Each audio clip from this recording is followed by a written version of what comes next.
Hello, Montessorians. Thank you so much for joining us for another session of our coaching calls. Just a reminder that we hold these every Thursday at 10:30 a.m. Pacific, 1:30 p.m. Eastern, and this is Matt's opportunity to share the Montessori marketing method that he created to grow Bergamo Montessori from or to, excuse me, 4 school locations with nearly 500 students. And I'm joined today, of course, by Matt Hillis. Matt, thanks so much for being here. Hello, hello. And we also have the community manager for Nido Montessori, Deneen. Deneen, thanks for being here as well. My pleasure. And today's topic might be everybody's favorite and least favorite at the same time.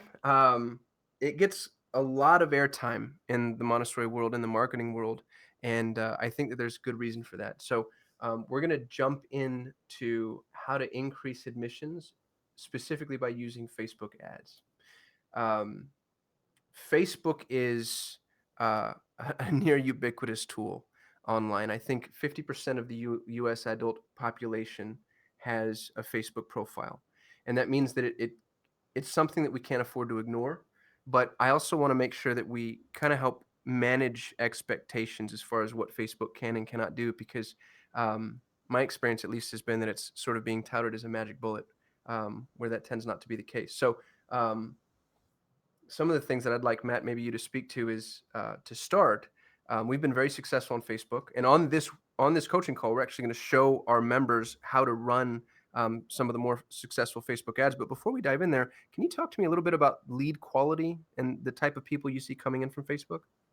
Yeah, so lead quality is definitely an issue with Facebook. And as you said in your introduction, I think a lot of people think about Facebook as a silver bullet, and it's not. It's a bullet. I hate using this violent imagery. Let me rephrase that. It's a tool to use, right? But it is definitely not something that you can rely on as your only source of leads. Um, Versus our Google ads on pay per click, the leads are of lower quality, and I think that there's a lot of reasons for that. But that doesn't mean that we're not getting good leads. I think that the number of people coming in that are mission appropriate families are just less than Google Ads, and definitely less than referrals. And out of curiosity, Matt, as far as Facebook goes, why do you think that is? Why do you think the lead quality from Google or from Facebook is diluted when you compare it to Google? Well, I think it has to do with the intent of the user. So when you're using Google and you're typing in Montessori school near me, or you're typing in Atlanta Montessori school, you have an immediate problem. You have intent with a problem that you're trying to solve. You're looking for a Montessori school for your child. Facebook, you could see, so we are targeting on Facebook based upon demographics, whether that's proximity to school, or the fact that they have children, or female or male.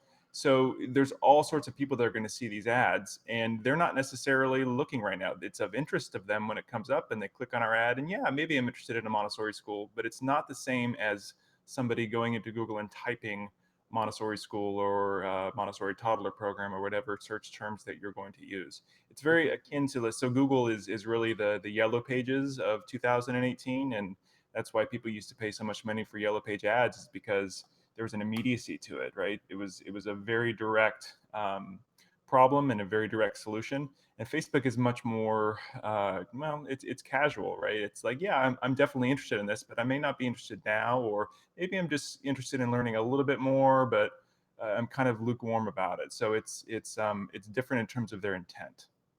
And you touched on this already a little bit, but from a quality standpoint, can you tell me when you see parents that come into the school, what are the differences between parents that come from Facebook and parents that come from Google? Um, I would say that the parents that come in from Google definitely have done more research. So if you're on Google and you're looking for Montessori and you're researching it, you're going to find all sorts of articles about Montessori. It's kind of they're in information gathering, and so they're reading all sorts of things. So they come in a little bit more well prepared in terms of what Montessori is and what the expectations are, and whether or not it's a good fit for their child. Facebook, I'm not going to say that people don't come in prepared, because there's definitely some people that use cross platforms. There's definitely some people who are seeing our remarketing ads right on Facebook after searching for us on Google. We're going to talk about that later in the presentation today about how that's done. But I would say, if I had to ballpark it, I would say the lead quality is probably 65 to 75% of that from somebody that's finding us through Google pay-per-click. Well, I think that's a great way to quantify it. Another thing, Nito runs Facebook ads for quite a few of our members, and one of the things we've seen reported back to us is that Facebook tends to have a slightly higher no-show rate than Google. Interesting. I just want to stress that a little bit. The Facebook lead quality isn't quite as good, but there's a reason for that in a lot of ways, and a reason that it's still effective, which is Facebook is much cheaper than Google. It's just a far less expensive platform to run.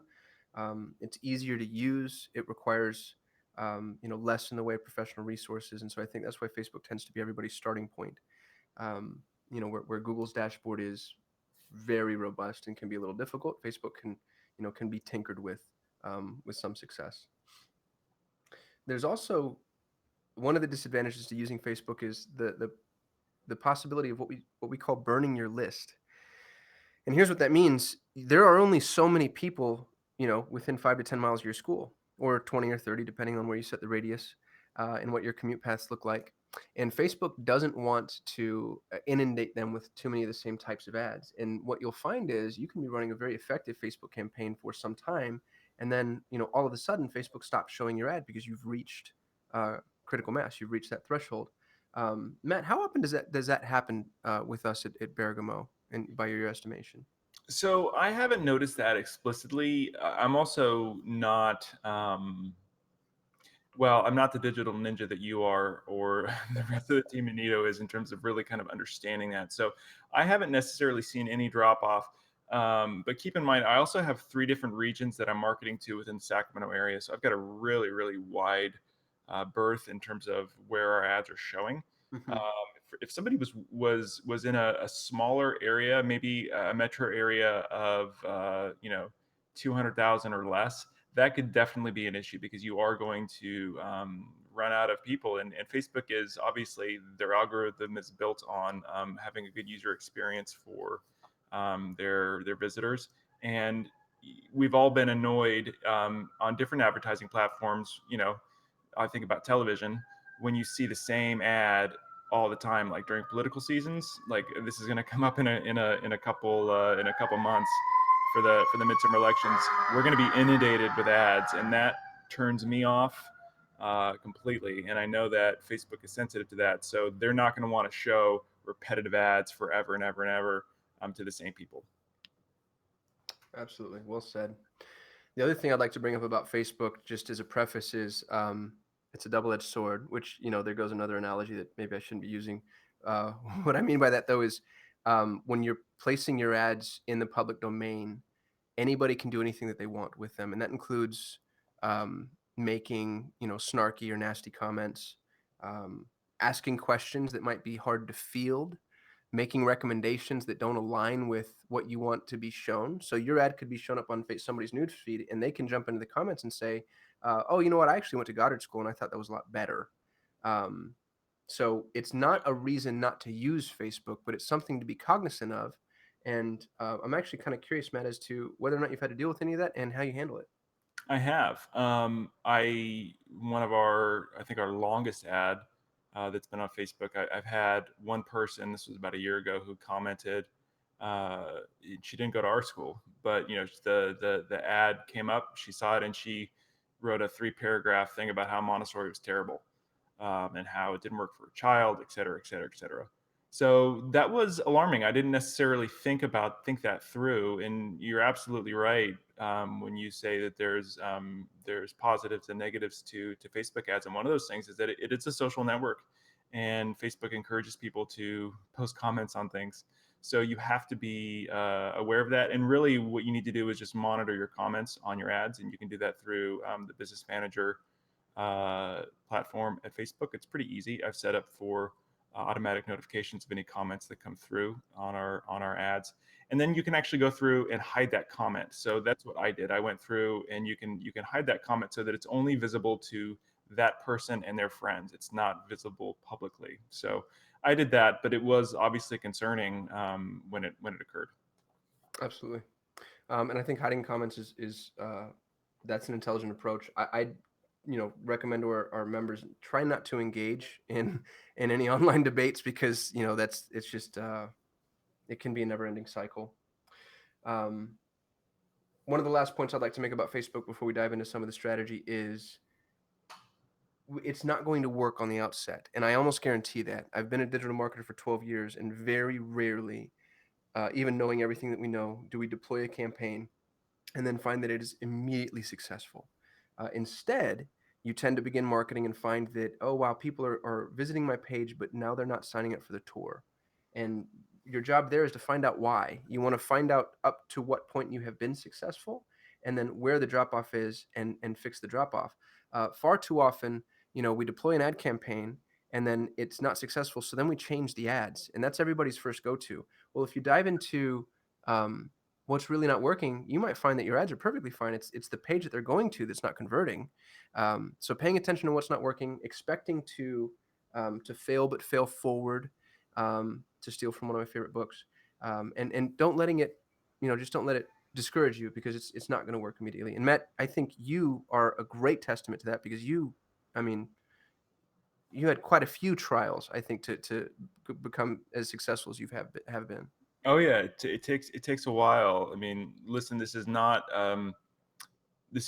direct response marketing. This is not a Yellow Pages ad. This is not a newspaper ad where the only outcome you have is to call us and we're going to talk you through coming to schedule a tour. This is much more nuanced, right? So they're probably going to get a piece of content. They're probably going to come to your website, and then there's all those things that you can adjust on your website, on your landing page, that are going to get them to either schedule a tour or to give you their contact information, to then send them a follow-up series of emails. So you have to go in expecting that I would say it's going to take at least 90 to 120 days to, for lack of a better word, optimize this campaign. And then it's something that you're always going to want to be doing. This is not a set and forget thing, right? And I think for a lot of Montessorians, that's, especially those of us that have worked in Montessori for a long time. I mean, that really used to be that easy, right? You put an ad in the Yellow Pages or you put a newspaper ad out there and the phone rings, and then that's a human to human interaction. This is much different. So you have to be able to look at where are those drop off points on your site, and it can be done, and it's been really successful for us, but it does take a little bit of work. And how long did that take, Matt, from the time you started running Facebook ads to the time that you felt you're actually getting a return on them? I would say about 6 months. Oh, Uh, wow. That's great. keep in mind, before I started working with UCosm, I mean, I was doing a lot of this myself, and I made all the mistakes that you could ever think about making, and I wasted a lot of time and a lot of money on and not necessarily knowing how to track that and really seeing what those are. So you did teach me a lot in terms of getting better at Facebook. That's great. Just for our members, on this call, we're going to talk about the marketing campaign that works the best on Facebook. And it's something that Matt invented is the word I'll use. And it's pretty unique. So I'm excited to get there. Before we do that, though, I want to talk about the Facebook pixel. And this is everybody's big hang up with Facebook. I can tell you from a professional standpoint that I think 50% of agencies, and that's anecdotal, but it really has been my experience, 50% of agencies don't do this right. And so if half of the agencies that are supposed to be professionals aren't doing this right, that means that, the vast majority of the consumers or prosumers aren't doing it correctly. Um, the Facebook pixel is a snippet of code that you add to your website that allows Facebook to track and measure engagement. It's not difficult to use. It's tedious. And Matt, you already had the Pixel installed on your site. Would you mind speaking to kind of that learning curve?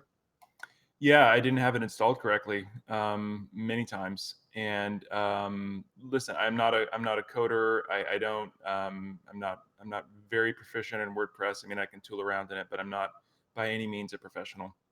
So that was definitely overwhelming. And so I read a lot about Facebook and the Pixel and remarketing and all these things, and it was really important for me to do it. It was very, very frustrating that I wasn't able to do it correctly. That was also, that was 2 years ago, and perhaps things have changed in terms of the ease of doing it. But I just remember it being a frustrating process. And it was definitely a choke point in terms of our ability to be successful on the network. And I kind of want to stay there for just a moment. It's impossible for Facebook to measure or gauge how effective your ad campaign is going to be in most of the Facebook deployments without the Facebook pixel. You also can't remarket to people, meaning if they visit your website, you can't follow them around with relevant ads. So the Facebook pixel is critically important. Please don't skip over it. If you need to rope in your website developer or outside help, um, it's worth the time. I'm going to include some links to some resources uh, right under the video, the recording of this coaching call. The first one will be Facebook's training on how to install the Pixel, and it gets a little technical, but there's not anybody that interfaces with WordPress regularly that shouldn't be able to understand this. So whoever currently manages your website should be able to take it and run with it. There's also a YouTube video that I really like that teaches people how to create and install the Pixel. And then lastly, there's a course within Nito where we talk about the Facebook Pixel and our strategy behind using it. So those three resources are going to be included. And again, I know it's a little tedious, but it really is worth spending the time on. And if there's a slight expense to it, having your web developer install it, it's worth the expense because it's going to amplify the value of every dollar you spend. I would not advertise on Facebook without. So if you're running Facebook ads or you want to run Facebook ads, this is something you have to do. So you will not have you will not get a bang for your buck for this ad spend if you don't install this piece of code and use it correctly. And quite honestly, that's one of the reasons why we were looking at when we created the different aspects of membership. Third-party membership does include Facebook ads that we do for you because there are some people who just kind of want it done. That's not everybody that's a member of Nito, but that's some people. And so that's something that's included on third plane membership. Absolutely. And if somebody, if you don't mind me being combative, if you're working with a vendor that tells you the Facebook pixel is not important, then that is not the right vendor to work with. Um, so that's my kind of flag on the ground. Hopefully everybody can forgive me for it. We did get a chat comment from Sarah who said, what do you find to be the most useful aspect of Pixel for schools? What kind of information will we get? What a brilliant question, Sarah. Facebook will measure conversion. So when somebody goes onto your website, fills out a form, Facebook can tell that they filled out that form. And what's really cool about that is Facebook is tracking not just that action, they're also tracking that user. And that user inside of Facebook is cataloged. Facebook measures and tracks and stores demographic information, psychographic information, usage information. And so now what Facebook just said is, wow, Sarah went to your website, filled out that form, and scheduled a tour. I'm going to go find you more people like Sarah. And so Facebook automatically begins to optimize your campaign using dynamic artificial intelligence is the only way I know how to put it. It's actually a little scary how much they know about us. It's the reason there was a congressional hearing. But in the short term, Facebook has the ability to deliver people that it knows are more relevant to your content. I think that's number one. And then number two, and there's a laundry list, but I'll stop here and see if Matt has any context to provide. Number two would be the ability to remarket. When you have an audience that's visiting your website, statistically, you have 2 out of 100 people will engage in any way, meaning maybe they'll call, maybe they'll chat, maybe they'll fill out a form, maybe they'll download something, but 98% of those people are going to walk away and never come back. And maybe not never come back, but they're definitely going to walk away. Facebook allows you to track those users. If they're logged in their Facebook account at the same time, you can now follow them around with relevant ads. And it just reminds them, hey, you came to my school website, you're interested. I just want to, just soft reminder that we're here. And that ability to remarket to prospects is it's invaluable. Statistically, it takes 31 impressions before somebody is ready to engage with a salesperson or with a service provider, and that's true of any business. It's just as true of Montessori schools. Matt, how did I do? Anything you want to add there? No, I think you answered it well. Sarah, it's not necessarily, I don't want you to think about this in terms of information that you're going to get. The Facebook's Pixel is going to provide information for Facebook for your ads to get better, just like Qasim said, that they're going to be able to optimize your campaigns based upon the types of people that are clicking on their ad, and they're going to say, oh, this person happens to live here. Oh, this person happens to be interested in, I don't work for Facebook and I don't know, but I know there's so many different ways in which they can categorize people. So all that's doing is basically making your ads better. So that's number one. And then number two, Really the big benefit that we see from somebody who is a consumer of these ads, right? So we're a customer of Facebook and we're paying to get more leads to our school. The remarketing is essential, and I will say that people when they are online, they are not ready to um, they're not ready to tour all the time. I mean, again, you have the people that are very very hot to trot in terms of they're searching on Google and they're going to schedule a tour right now. That's maybe 35% of the people that we see. I think the rest of the people are gathering information, and whether they're doing that on Facebook or Google or any of the other ways of doing that online, they're not ready to do anything yet. And so by keeping your name out there, I mean, it eventually will get them to take the action that you want them to take. As I've mentioned on our website, we've got two goals. Number one is for them to schedule a tour. Number two is to get their email address, and so we can send them emails.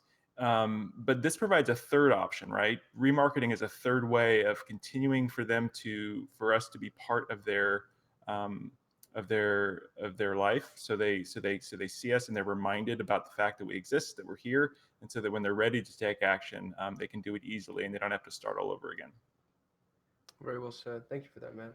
Mm-hmm. I want to talk a little bit about the Facebook segmentation. This is where we get into the strategy behind using Facebook.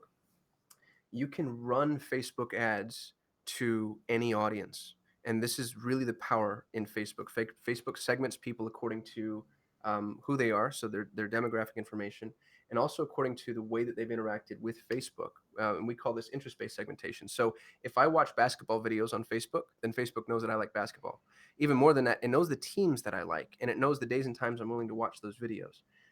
This is relevant to Montessorians because we can get really creative in the way that we segment our prospects. Yes, you can segment people by their interest in Montessori, but not all mission appropriate families are going to jump onto Facebook and express an interest in Montessori. However, you have noticed common denominators in mission appropriate families with other categories of interest. And Matt, if you don't mind, I think you're better suited to speak to this than I am. What are some of those seemingly irrelevant categories that you've used to identify mission appropriate families? Well, I wouldn't say that they're seemingly irrelevant. I mean, so a good thing could be, for instance, people that are interested in doula pages or natural birthing. Those people are pre-wired to be interested in a Montessori NIDO program. And there's not a direct link to that, right? There's nothing about using a doula that means you're going to enroll in a Montessori infant or toddler program. I'm going to guess, and I don't really think it's a guess anymore, that the people that are interested in those types of things will be interested in a holistic Montessori high quality infant program, especially if they're going back to work. We have cloth diapers in our school. Those people are going who are interested in a doula or interested in a birthing center are much more likely to be interested in programs like ours. So I wouldn't say that they're irrelevant. I've never really gotten down. I'll bet you that if I was really thinking about it, you could probably see a lot of things in terms of politics, in terms of interests about entertainment venues, all those types of things that I actually haven't even got into because, quite honestly, our Facebook ads were just working, and so it's like I'm not going to spend any more time trying to figure that out. It's not broke, don't fix it. Yeah, exactly. And Sarah just asked, can you please repeat those two associations? That was for me. People that are interested in doulas and people that are interested in home birthing centers, right? Not going to a hospital. Deneen, you actually, I think your last child was delivered in a birthing center, correct? Yep. Yes, absolutely. And Deneen the just got midwives certified, so midwives are also great resources and tend to have more of a client base than doulas do. Okay. But she was very knowledgeable and understood Montessori. We talked Montessori for hours. Yeah. Would you agree with my assumption about that link? Yes, absolutely. I think that's a great resource to tap into. And also just kind of planting the seed. And there's a lot of collaboration that I think can happen both from freestanding birth centers, but also midwives that practice at hospitals, which I know that Sacramento has quite a few midwives that practice in hospitals too, but that is a great resource. Absolutely. Tawny just dropped in with a chat comment saying, we have also seen associations with health foods, alternative medicines, essential oils, chiropractic. Those are all great ideas. I would also add things like a natural food co-op. Mhm. That would be another thing. So you can really start to think about, and a lot of these are educated guesses when you begin, and then you can test out those assumptions through your ads. One other one is mommy groups. Those are always great. Of course, yeah, that's a direct link. I think that's great. We ran one of our campaigns that we're running for a school here in Phoenix. She asked us to use organic foods as a link, and it produced what I deemed to be a higher quality prospect. Thanks for that addition, Tony. That's excellent. Um, the interest-based segmentation is more powerful than the demographic segmentation for a number of reasons. Interest-based segmentation is based off of what somebody has done inside of the Facebook profile. You'll notice when you're segmenting people inside of Facebook, if you're actually in the dashboard, there are some things that are lowercase and some things that are uppercase. If a word is lowercase inside of Facebook's interest-based segmentation, it means that Facebook is assuming the user is interested in this based off of other factors. So I keep watching videos that have LeBron James in him. So if Facebook assumes that I like LeBron James, I'm sorry for all the basketball references, guys. I've been watching a lot of basketball recently. No problem. Um, if you see something with capital letters, it means that somebody has expressly taken action, gone to LeBron James's Facebook page and clicked on like. And that's important to know because it allows you to kind of gauge the psychology behind the interest that we're measuring. The demographic segmentation is less reliable. So one of the mistakes that everybody makes when they first start using Facebook is they immediately go in and they start segmenting by income. Oh, well, we need six-figure income earners because we know our demographic tends to land in that realm. The issue with that is that's purchased data from Facebook. They're actually buying that from third parties and matching it to emails. And my experience has been that it's worthless. It's not worth using at all. Hmm. It just doesn't categorize people effectively. So I have noticed some success with job titles. If you notice some job title common denominators, like hey, we have a lot of software engineers that send their children to our school because of where we are. You can build a custom campaign for that, but I tend to stay away from demographic segmentation where I can, unless it's information I know that's expressly provided to Facebook, and I stay really close to the interest-based segmentation. I'm curious, Matt, if you have any insight or additions to make to that one. I don't. Again, I think you're much more knowledgeable about this than I would be. My question, actually, I have a question. So I would assume that the demographic segmentation that would be most important would be location. Yes, and that one's a tough one to play with because Facebook's not as good as Google is at defining location, and I think it's by design. I don't think Facebook wants to be. So we tend to set our radius a little broader within Facebook than we do within Google, because Facebook will offer location-based information that it deems relevant to that user's traveling instead of just where they live. Yeah. Um, and so if somebody frequents the mall, for instance, then you might end up advertising to them even though they don't work or live or even commute near that area. Well, and Uh, I think all of these reasons are kind of compounded into why the quality of Facebook leads for Montessori schools is less than that of a pay per click. Correct? you're absolutely right. Yes, Facebook tends to be slightly diluted from a data standpoint, which also lends to why the leads tend not to be quite as good. Understood. Um, the best practices behind interest-based segmentation, in my opinion, is we want to not cast too broad a net. So, Tawny, you brought up, and I love this. Thank you for the inclusion, but you brought up like health foods, alternative medicines, essential oils, chiropractic. Matt and Deneen brought up doulas and birth centers and midwives. I wouldn't add all of those to a single list and build that massive list. Instead, what I would do is I would choose one. So I'm going to go after organic foods and assign a radius, choose one piece of interest-based segmentation, and then run ads specifically to that interest. And you want to custom tailor your ads to the people that you're marketing to. Now that doesn't mean you jump on the instantly jump on the interest and say, hey, if you like organic foods, you're going to like Montessori schools, because that's too overt. But things about people that like organic foods, and so you can speak to them in ways that align with their needs, their mission, their vision, their values, etc. And it kind of helps you also segment by which campaigns are performing the best. You might find in your market that organic foods performs really well and midwives don't perform quite as well, or vice versa. So you want to split those out into different ad campaigns in order to test them against each other. Otherwise, even if it is working, you won't know what's working. And that's really important. It's not, we don't want to just capture success. We want to figure out where the success lies so that we can stop spending money on all the other ancillary stuff that's not producing.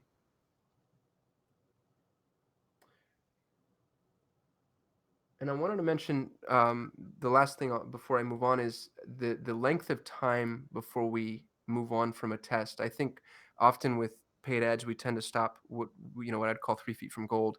Um, it's important that you spend into a campaign enough to know that you've reached critical mass. And I like to use base 100 as a rule. If you've received 100 clicks on your ad and you don't have at least one conversion, meaning one call or form fill, depending on what you're going for, then I believe it's time to make a change. If you haven't received 100 clicks yet, then a change is preemptive because a 1% conversion rate is not a bad conversion rate. Now, you can make changes before that, especially if you have a micro spend. Sometimes you don't have any option. You can't afford to reach 100 clicks. But the academic rule of thumb is going to optimize on a base 100 paradigm. Any input on that, Matt? Am I making sense? You are. I don't necessarily know if I have any input to give. Awesome. So I'm going to move on to Matt's strategy, which is truly brilliant. We used to run ads just directly to prospects. So if you were a parent on Facebook, and remember, Matt brought this up originally, people aren't on Facebook hoping, oh, I hope somebody advertises their Montessori school today. Instead, they're on Facebook looking at pictures of kids and probably arguing about politics. And so any ad you put in front of them is going to be an interrupter ad. What we were doing initially is sending ads that would just introduce it to the school and then say, hey, come tour my school. And Matt's model pre-qualifies prospects using content. Matt, would you mind talking a little bit about how you do that, why it works? Yeah, well, we've used content pretty robustly at our school in terms of priming that pump to make sure that we're getting really mission appropriate family. There's people that are going to be out there that Montessori is not a good option for, and I have found that that using content. Number one, I think as an early childhood program, it gives us a sense of authority. It also it lets people know about the fact that there's a lot going on under the hood of a Montessori school. That this is not just the ABC daycare center down the street that may also be advertising on Facebook. That there's depth to what we do. That the training and the work that goes into leading an authentic Montessori program is just unbelievable. So that's been really effective for us to kind of set the stage so that when they're coming, we're priming that pump a little bit.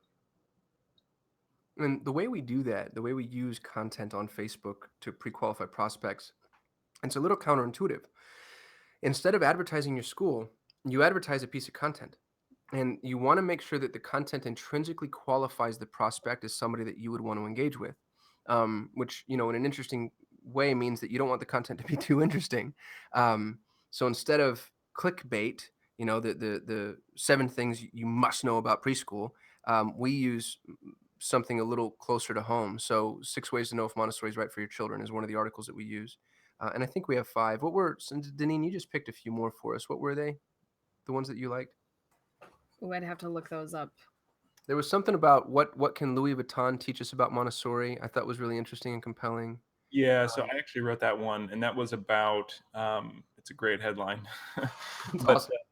the the purpose behind that is everybody goes and you're familiar that if you go to any major city, you're going to see people selling fake Louis Vuitton bags out there, and they're at first glance they are hard to spot the fake one and the real one. And the purpose of the article is about how to identify an authentic Montessori program, right? So what Louis Vuitton could teach you about Montessori is here are the things you need to look for when you're looking at a Montessori school, because there are a lot of Montessori schools in our area as well. In fact, I think we're the only, we are the only affiliated Montessori school in the region. And so when people are looking at Montessori, I want to set that stage that, hey, Montessori, there's Montessori and then there's Montessori. And, you need to make sure that if you're looking in Montessori school, if you're going to invest in this, that you're actually getting something that is akin to what Dr. Montessori developed. And the idea here is that your ad is not marketing your school. Your ad is marketing that blog post. And what's great about it is when somebody clicks through and begins reading that blog, you now know that that's an engaged parent or prospect. And so using the Facebook pixel again, we're able to tag that user, and now we approach them with an ad that's closer to something akin to, hey, come schedule a tour or schedule an observation, or download our tuition rates, request more information. What's great about this is marketing content is exceptionally cheap on Facebook. It's very inexpensive. You can market content for pennies, truly. And so you spend a few cents building a list of people that are more qualified prospects, and then spend the real money putting ads to your school in front of them. um, it's a really strategic move. I got to compliment you on this one, Matt. I think it's brilliant. um, and you can use blogs to do this. You can use videos. If you have videos are great because you can actually only choose to remarket to people that have watched a certain length of video or more. So I only want to follow up with ads to people who've watched more than 15 seconds of this video. And what's great about it is you're just filtering out these people. Digital marketing is not like traditional marketing. With traditional marketing, you want to get in front of as many people as you possibly can. With digital marketing, you actually want to cut through the noise, and you want to get to the people that are most relevant to you. That's why we segment by interest. And once you segment by interest, that's why we would pre-qualify prospects using content. Um, so we call this the content pivot. The content pivot is effective because now the people you're putting your ads in front of have they basically raised their hands and said, "Hey, I'm interested in what it is that you have." So it's really important you choose the right content up front. But once you begin doing that, we've seen an immense improvement in our Facebook ad campaigns using this strategy. One tip that I'd like to give is that I know that when I started thinking about this, it can be very, very easy to be overwhelmed by, well, gosh, I need to create 25 types of content for all the different, all the different segmentations that I have. And all I want you to do is start out by doing one. Just create one and make it a little bit general, like the thing about the 6 ways to know if Montessori is right for your child. It's going to affect everybody that has children. You can test that in your different segmentations, but I don't want you to not take action or do this because you have to think, gosh, I've got to produce all this stuff. Start with one thing, and then you can grow that over time.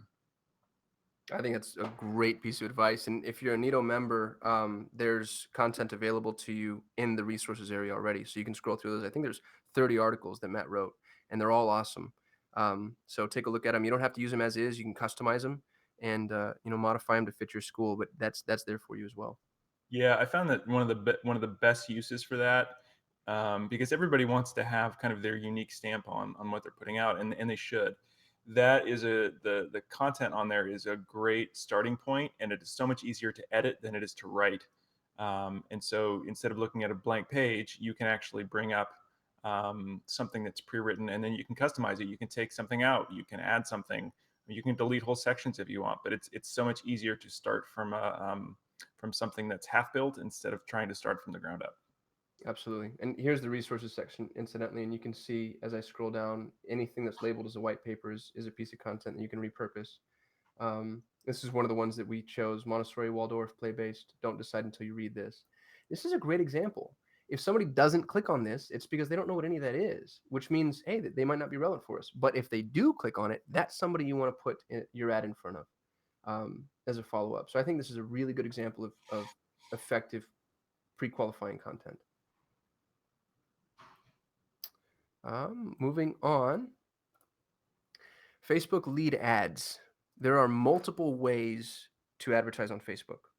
There are multiple ad types that people can use, and you've probably seen them all just in your own Facebook usage if you're a person that uses Facebook. So there's your generic text-based ad, image ads using videos.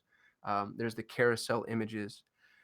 Lead ads are great because they keep people inside of the Facebook ecosystem, and they also keep you from having to build a lot of infrastructure on your website. And to explain what a lead ad is, I've stolen this image online that's labeled for reuse. Imagine here on number one that you're scrolling through your Facebook feed and you see an advertisement that's interesting to you. You click on this call to action button. In other ad contexts, you would be taken to a new website. The thing that's difficult about that is when you're taken to a new website, there's a change of context, which immediately there's kind of like a psychological barrier that pops up. I'm on a new site. I sort of need to be careful about where I am. Your intention wasn't to be on that site, so you might be a little more cautious. And on the new site, the person who's advertising has to build all of that. You have to build landing pages and content and media, and it all needs to be relevant to the ad. What's great about lead ads is it stays inside of Facebook. So I'm scrolling through Facebook, I click on this call to action, and instantly a form pops up. But it's a Facebook form. It's not a third party form. And it pops up inside of the Facebook's feed. And here's the best part is it actually pre-populates with the information that I've given to Facebook. And it's more likely that I've given the correct information to Facebook than it is that I may give the correct information to the form that assuming I want what it is you're offering, I may fill out fake information. Um, but this pre-populates with the person's real name and their email and their phone number if you want to add that as a form field. You're allowed to give them additional context here just to remind them what they're getting and what they're opting in for. And then when they submit, there's a thank you box that shows it from Facebook. There's actually a little link to continue on to your website if you want to include that. But the nice thing about lead ads is it stays inside of the Facebook ecosystem. And we've noticed an immense increase in conversion after using Facebook lead ads. The cost per conversion can be $10 to $20 in some instances. Because we get more aggressive in our bidding, I think we're averaging $70 for a scheduled tour. Has been my recent measurement, but it can get much cheaper than that depending on how you optimize. Matt, any comments about using Facebook lead ads and some of the changes versus some of the other strategies we've used? Well, I would just echo the fact that it's easier, and actually, so there's a massive team of people at Facebook that are, their entire mission is to make sure that you are successful with your marketing, so you continue to spend marketing dollars with them, and they've obviously optimized that to make sure that it works, and it does. I definitely agree with the fact that conversions go up with that, and I definitely agree with the fact that it's easier from us as, again, as a consumer of Facebook for Business. It just makes it easier to do. So it works, it's easy, and you should use it. One of the points I'd like to make about this is oftentimes it gets too easy to convert. And so if you notice you're getting irrelevant leads from Facebook lead ads, the trick there is to add a form field that requires people to um, fill out additional information. So if you just ask for name, phone number, and email address, all of that's going to be pre-populated. But if you ask for name, phone number, email address, and the age of their children, then they now need to fill out additional information, and this will stop people in their tracks if they might not be relevant or they don't understand what it is they're filling out, or we call them phantom leads if they're a phantom lead. So use Facebook lead ads. In the beginning, I'd recommend only asking for the information that's necessary for the basic conversion, which is name, phone number, email address. But if you do begin getting irrelevant leads, then you can add an additional form field to subvert some of those irrelevant leads. Yeah, one of the things I would recommend for that is, instead of asking for the specific age for their child, ask about the program that they're interested in. So it can be a little bit creepy for people to put the specific age of their child in there, versus I'm interested in a toddler program or a primary program for children from the ages of 3 to 6. Great point. There's also a thank you page opportunity here that I'd like to touch on. When somebody fills out the form, the thank you message allows them to go back to their Facebook feed, but there's also a very subtle link to an offsite page. What I'd like to see our members doing, and what we actually do for our third and fourth plan members, is we have them create a what you can expect page. And so not many people click through, but the ones that do, they get information on where to go for the tour, how long it's going to last, what to bring, whether or not children are allowed. And beginning to manage those expectations, I think it kind of sets the right precedent, but B, it also increases the possibility that they show up for the tour and you don't have a no-show. So I think there's a thank you page opportunity that most people that use Facebook lead ads don't take advantage of. We have a 5-minute rule when it comes to lead follow-up. Nobody is ever good enough at it, but that's why it's there. With online marketing, people expect instant gratification. And so when somebody fills out a form, our strong recommendation to all of our members is try to follow up as quickly as possible. Obviously, it's not feasible to follow up within 5 minutes every single time because you have a school to run. But it is important to get to them, hopefully within the hour or two, if at all possible. Because if you don't, people forget that they filled out the form. They're no longer at their desk. Maybe their interest is diluted, or they decide they're going to put it off. You really want to strike where the iron's hot here. Matt, how do you guys handle this internally? I know you have an admissions director. What's the rule at Bergamo? so so we don't have a 5-minute rule. We have a 24-hour rule. And really, what this comes down to is lots of times these, I would say about um, half of our inquiries come in after we're closed. So it's not going to be possible for us to follow up within 5 minutes. Basically, there's a 24-hour turnaround time that we're gonna contact them, either the day that they're doing it or at the very latest the next day that they're gonna receive some information from us, a reach out, for lack of a better word. Um, and again, this also depends on the time of year. We're going to come into, and we're already noticing it. I mean, the number of inquiries we're getting can be a little bit overwhelming.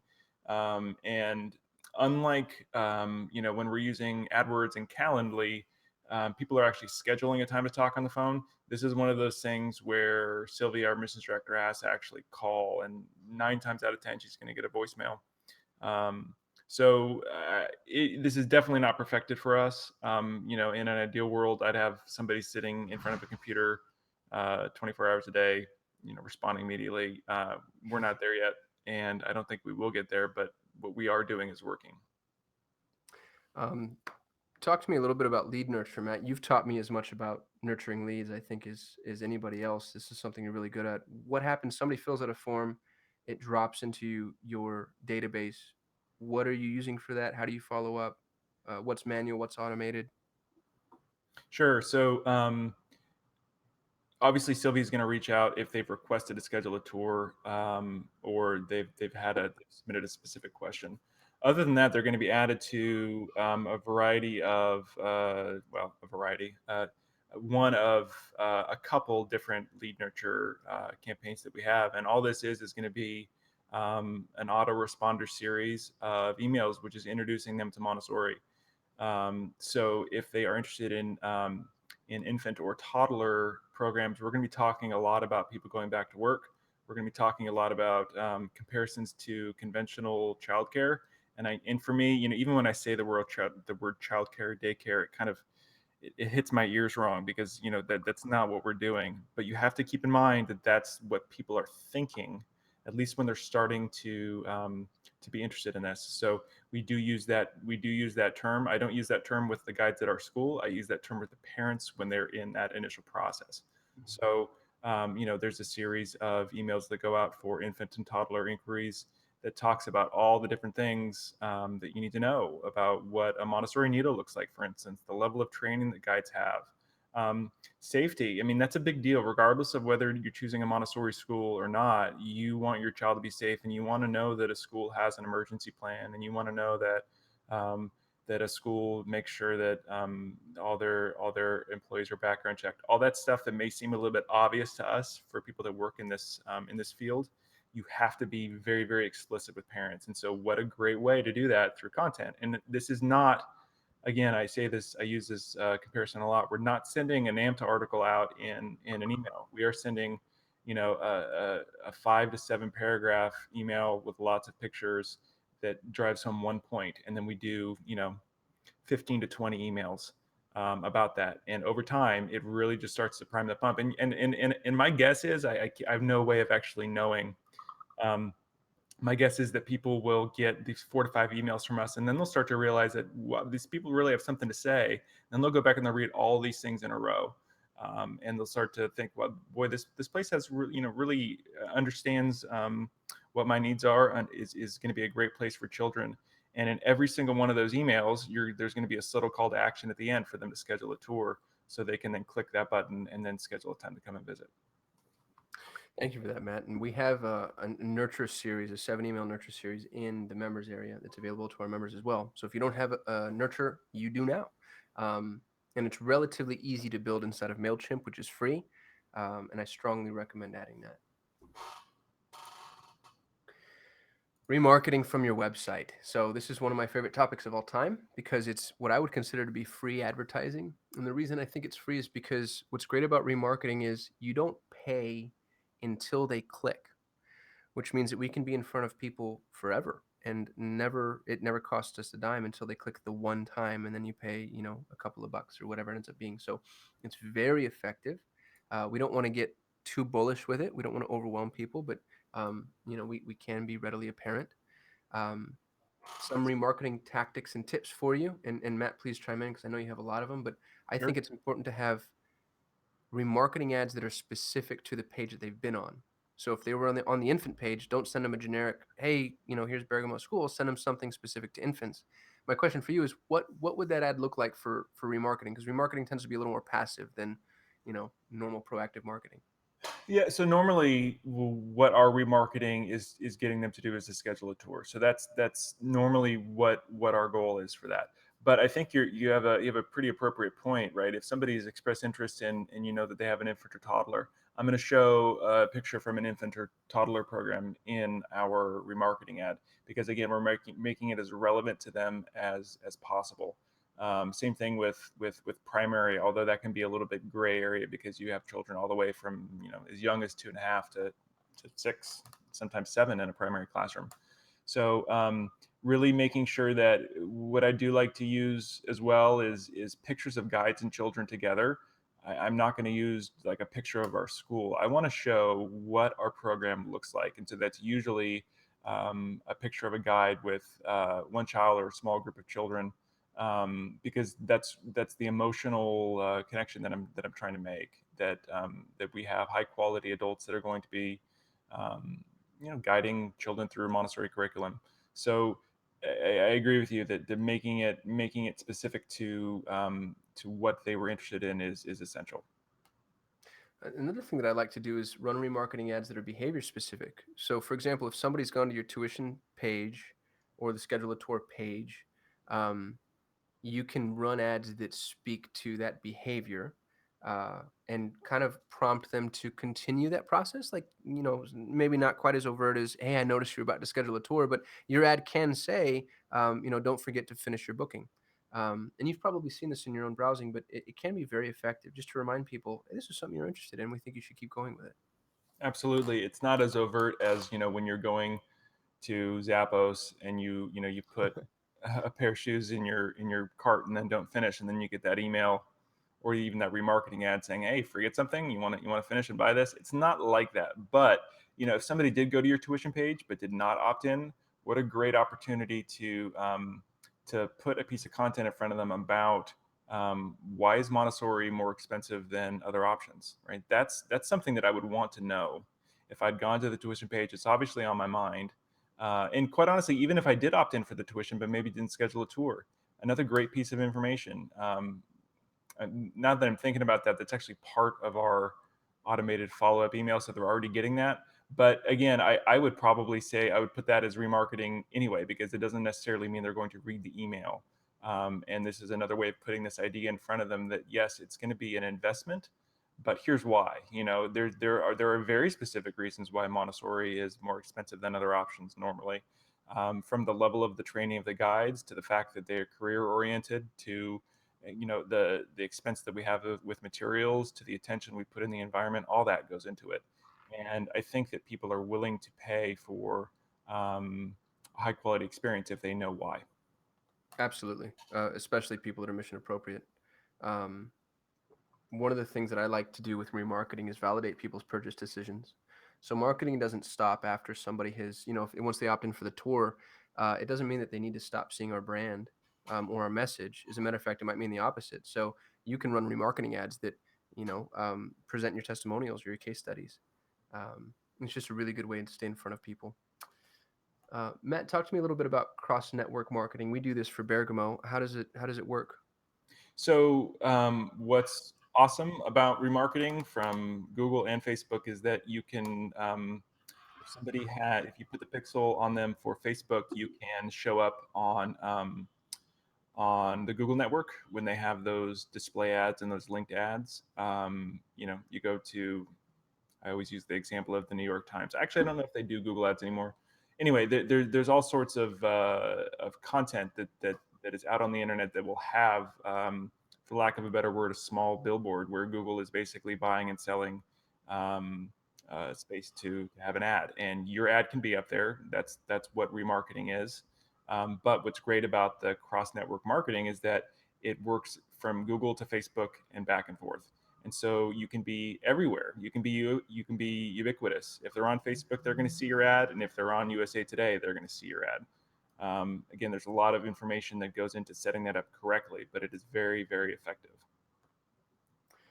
The Google Pixel it functions exactly like the Facebook Pixel. So one of the things I'd recommend is even if you're not going to run Google AdWords in the beginning, it makes a lot of sense to have whoever's installing these for you go ahead and take care of them all together once. Okay, so we've got 5 minutes to cover our frequently asked questions. I also want to encourage all of our live listeners. Feel free to drop any questions you have in chat. This is an important topic. It's one that we can absolutely revisit, but I think we can fly through these. The first one is one that I think is a surprise to everyone, and it's one that we get often. People tend to think that if they post something to their Facebook page, meaning their school page or their business page, that everybody's going to see it.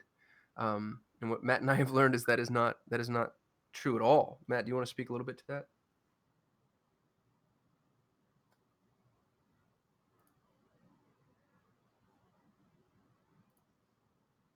Oh, Matt, did I lose you?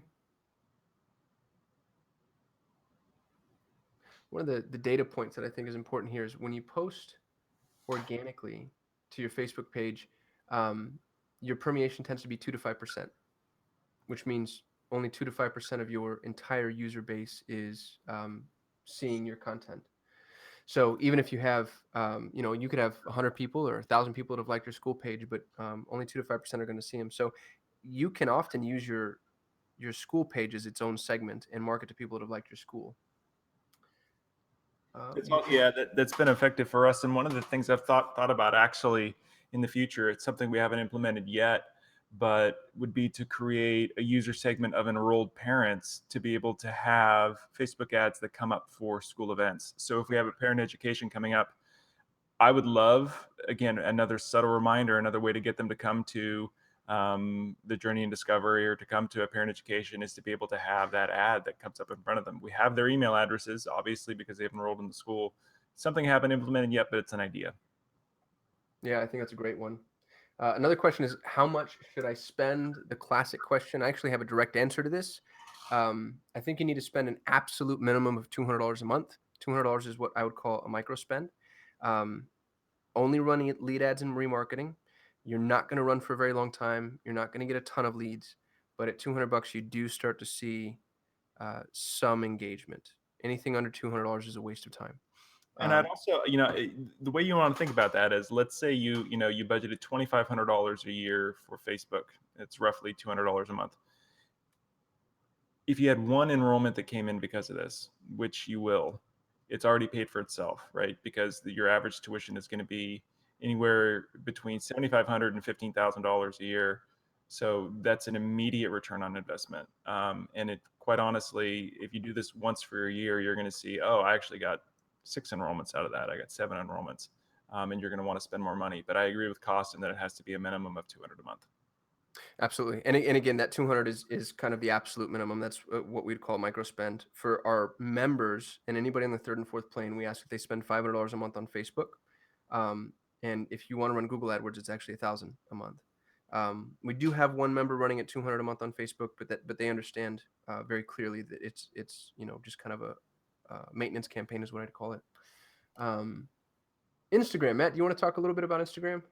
Yeah, so we do Instagram ads as well, and Instagram is part of the Facebook network. They work, they don't work as well. I actually have not dived in hugely about this. I see what our bill is from Instagram. It's usually about 20% of what we're spending on Facebook is coming through on Instagram as well. Mm-hmm. But I will say, listen, this targets demographic that is younger. But it is, if you're looking at younger mothers in their mid to late 20s, I think this is definitely a place where you're going to want to meet them. There's a lot of information. I'm concerned about it too. Facebook is their user growth is slowing drastically, and their average age of people that are actually using the network is older and older and older. There may come a point where this may not be effective anymore for schools because mothers may not use this in the same way that they're using it now. Right now in 2018 it works. Who knows about 2020 and beyond? Very well said. We talked a little bit about cross-platform remarketing, so I'm going to skip it just in the interest of time. But Matt, boosting posts. Do you do it? Do you recommend it? I don't boost posts. And actually, when we first started using Facebook, that's all that I did because I didn't necessarily understand what Facebook advertising was. And in our conversations with schools, especially when they first start working for us, I think that's exclusively what they're doing. It's like, hey, they're going to put out a picture of a child working in their classroom, and they're going to boost that post. That is a waste of money, because there's no strategy behind it. There's no purpose, right? You're basically going to, best case scenario, you're going to get them to like your Facebook page, and then they're not necessarily going to see every post that you put out. Maybe they click through to your website. Who knows? I would much. I think that I know that I would recommend that you actually come up with a lead generation strategy or a strategy based around content to get them to opt in, so that you have something for your spend versus just a boost post. Only thing that I would say as a caveat to that is if you're doing some type of open house or event, that could be something that you would necessarily want to boost. But other than that, I would not boost just your day-to-day posts. Totally agree. And I've also seen that boosted posts tend to cost more for less of a reach. It's the easy button, and so it stands to reason that there would be a cost to that. Exactly. And that's it. We clocked in right at an hour, which is great. If anybody has any questions, though, please don't hesitate to drop them in the chat field. You can also message us on the website. We have live chat support. This is a critically important topic that we're on now, and it's one that I'm really glad that we got to. I know we spent a lot of time on foundation, which is important, but now we're talking about increasing admissions, and we'll continue to talk about that. That will be the continued series here for the next few weeks. So Matt, thank you so much for sharing all of this, all of your knowledge with us. Thanks for being here. You're welcome. And I'd like to remind everybody that we do house these recorded sessions on Nido. And lots of times I know that, you have an admissions department and there's one person on the line for the live call. But then, the people that need to be involved in it may have other things going on at the school, may not be able to attend. What a great option to be able to send them a copy of this. We put this out on YouTube as well, for them to watch it as well if you find something in here that's really, really intriguing. And Celine just said this was excellent. Thank you so much. And thank you for joining. And to all of our members, thank you for being here. To our community manager, Deneen, thanks so much for joining and chiming in. Appreciate having you here as well. Absolutely. Thank you, Councilman Matt. Yeah, and don't forget to register for next Thursday. Next Thursday, 10:30 a.m. Pacific, 1:30 p.m. Eastern. And we will continue our series on increasing admissions. Until then, I'll talk to all you later. Thanks, guys. Bye-bye. All right, Bye. bye.